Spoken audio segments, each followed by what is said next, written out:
तो मेरे को बाहर निकाल देते थे कि तुम जाओ बाहर। मैं कि मैं बैठी हूँ ना कि नहीं तू मेरे को डिस्टर्ब करेगा। अरे मैं कि मैं ये 2 साल की वो छोटी 2 महीने की जब मैं डिलीवरी से उठी थी, मैं 2 महीने की थी। मतलब मैं ये बताना चाह रही हूँ, मैं ये नहीं, मेरा कहने का मतलब ये नहीं कि मैं ये इन्होंने ऐसा किया है मैं ऐसा करूँ। मेरे पीछे एक मैसेज ये कि वेरी फर्स्ट जब इन्होंने लॉन्च किया ना और जब ये ज्वाइनिंग हुई ना तो पूरे विश्वास के साथ इन्होंने ज्वाइनिंग किया।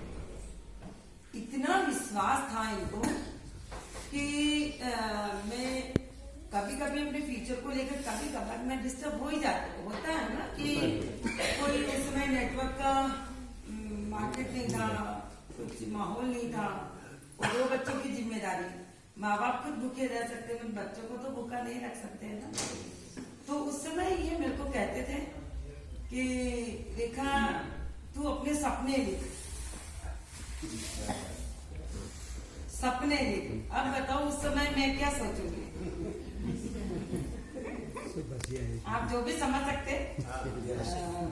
मैं सोचा करती थी और प्रिपेयर कर लिया था मैंने अपने आप को कि मुझे कभी कभी कहीं ना कहीं किसी मोटे वापस जॉब अगर करना पड़े, क्योंकि मुझे इन्होंने छुड़वा दिया था जो, क्योंकि 2 बच्चों की जिम्मेदारी थी, ये बहुत बाहर रहते थे।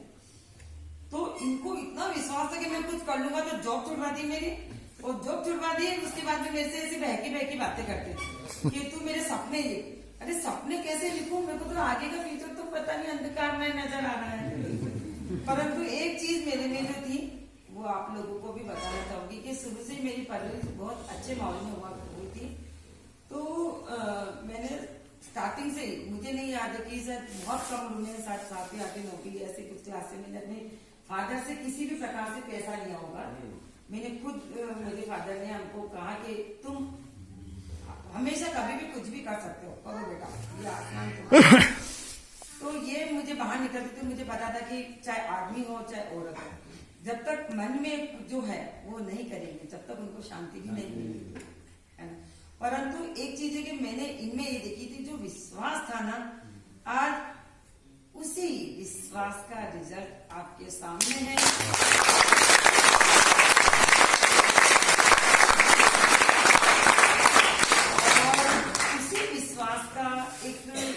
एक एग्जांपल भी देना चाहूंगी कि जब हमारा चेक पहुंच गया था 3 लाख के, आज के 23 साल के, और जैसे कि अप डाउन आते हैं, ईश्वर भी हमें बजा के देखता है ना कि तू कितना पानी लाएगा। तो वही बस कुछ मैंने जिंदगी में सीखा है कि हमारे साथ जो कुछ भी होता है तो वो हमें सिखाने के लिए भी होता है। हमारा बिजनेस पता नहीं इतना गिरा कि उस दौरान हमारे खर्चे थे, वो एक पिक्चर है ना, आमदनी 18 खर्चा रुपया, वो वाली बात हमारे साथ हो गई थी। अब उसको आप कितने टाइम मैनेज कर सकते हैं, है ना। उस समय भी मुकेश जी की हिम्मत को मैं आज भी सैल्यूट करती हूँ कि उस समय हमारे भिलवाड़ा में ये हालत थी कि जहां जहां मुकेश जी निकलते थे उस वहां पीछे लोग बात कहते थे, देखो वो जा रहा है आपसे। मुझे घर से बाहर निकलने में शर्म आती थी। क्यों? उसका कारण ये था कि अकेले मेरे गली में उस दौरान मेरे घर में 2 गाड़ियां थी, बहुत बड़ी बात हुआ करती थी, 2 गाड़ियां थी, जिसको मुझे एक गाड़ी को मुझे मैनेज करने के लिए रेंट पे लगाना पड़ा। अब बताओ कि चीता किसी की, मतलब चढ़ते हुए सूरज को तो सभी सलाम करते हैं, है ना, डूबते हुए सूरज की टांग हर कोई खींचता है ना। तो मुझे भी कहीं ना कहीं ऐसा एहसास होता था कि लोग बात शायद हंसी मजाक का में एक कारण बन रहे हैं हम लोग। तो उस दौरान अगर एक सिंपल जो होते हैं तो वो क्या होते हैं, डिमोटिवेट हो जाते हैं, यार अब कुछ काम देख लेते हैं, लोगों का सामना नहीं कर पा रहे, यही होगा ना जनरल अपन आम थोड़ी यही होगी। परंतु मुकेश जी ने क्या किया, उस सिचुएशन को एक चैलेंज के रूप में लिया। मुझे आज भी याद है कि इनका टेक्निकल पॉइंट नीचे आ गया था और वापस इन्होंने एक टारगेट लिया था कि रेखा, उस समय टेक्निकल पॉइंट बहुत बड़ी बात हुआ करती थी, टेक्निकल पॉइंट के ऊपर एक बड़े बड़े सेलिब्रेशन करते थे और बहुत बड़े बड़े दलीलें दिया करती थी टेक्निकल पॉइंट। रॉयल्टी का मतलब जो लता मंगेशकर गाना गाया एक बार रॉयल्टी मिली बार। और टेक्निकल का मतलब हम कंपनी के पार्टनर है। इसको बहुत, और आज तो बहुत बड़ी बड़ी पिंस है, आज तो उस समय नहीं हुआ करती थी। तो उस समय इन्होंने एक बार बहुत ज्यादा ये कुछ सूझ नहीं रहा था और हम दोनों छत पे बैठे हुए थे, 1-2 बज गई थी। तो इन्होंने मेरे से प्रॉमिस किया कि रेखा, मैंने कहा क्या करें, तो उन्होंने कहा रेखा ठीक है होगा, परंतु मैं ये कोशिश करूंगा कि अगले 3 महीने में वापस टेक्निकल लेके आऊँ।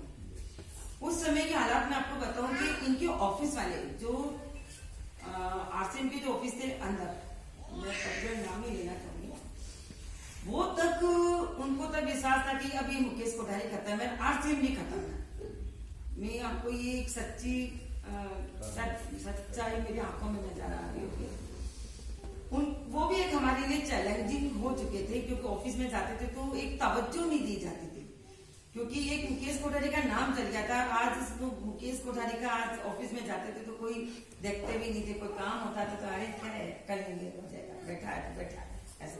तो इन्होंने चैलेंज दिया कि मेरे को 3 महीने में करके दिखाना, और रियली गुरु वैसा उस तीसरे महीने फिर टेक्निकल लेके आए।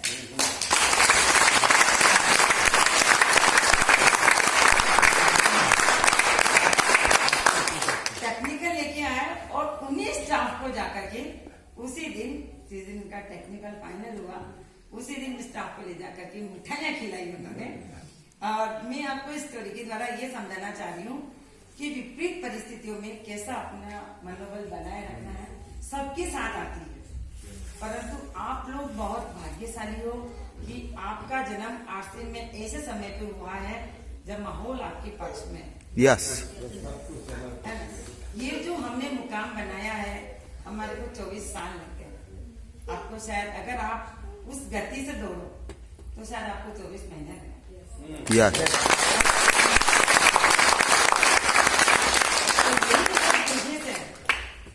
जिसको करते हुए आत्मा में शांति मिलती है कि एक दुकानदार सोचता है यार मेरे पास में सेम दुकान खुल गई है, तो यार ये बंद हो जाए तो मेरी सेल। इसमें अपन क्या सोचेंगे, यार मेरा साथी एक और हो जाए, मेरा साथी बढ़े। एक अच्छी भावना, तो अच्छी भावना का जन्म भी इस नेटवर्क के द्वारा ही होता है। हमारा इंसान का जन्म केवल कमाने के लिए नहीं हुआ है, अच्छी सेवा के लिए भी हुआ है। तो इस बिजनेस के लिए हम पुण्य भी कमा सकते हैं। गीता में कहते कर्म करो फल की इच्छा अपनी मत करो, इसमें कर्म करो फल अपने आप आपको देगा। इसी शुभकामनाओं के साथ मिलते रहेगा भिलवाड़ा जब भी आओ। हमको तो इसी चीज का लालच रहता है, क्योंकि अब हमारी जिंदगी में सारे सपने पूरे हो गए। आप मेरे को देख लो, मेरे शरीर पे शायद आपको एक गहना नहीं दिख रहा, और आप लोग बहुत कुछ ये सोच भी रहे होंगे कि अरे भाभी जी कैसे हो रहा है, क्योंकि मैंने ये खाया था तो गुलाब जामुन की चाशनी भी गिर गई। तो मैं एक्चुअली अब आपको मैं बता दूं, मेरी परवरिश ऐसे माहौल में हुई थी ना कि मुझे उस समय मैंने बताया 7वीं क्लास से मैंने, तो मुझे सजने संवरने का शुरू से रहा ही नहीं, और बॉडी इमेज बन गया। मैं, मेरी सास मेरे को कहती भी नहीं कि कहती भी है कि रेखा तुम के शरीर से ही औरत हो, तुम्हारे काम सारे आदमी वाले हैं।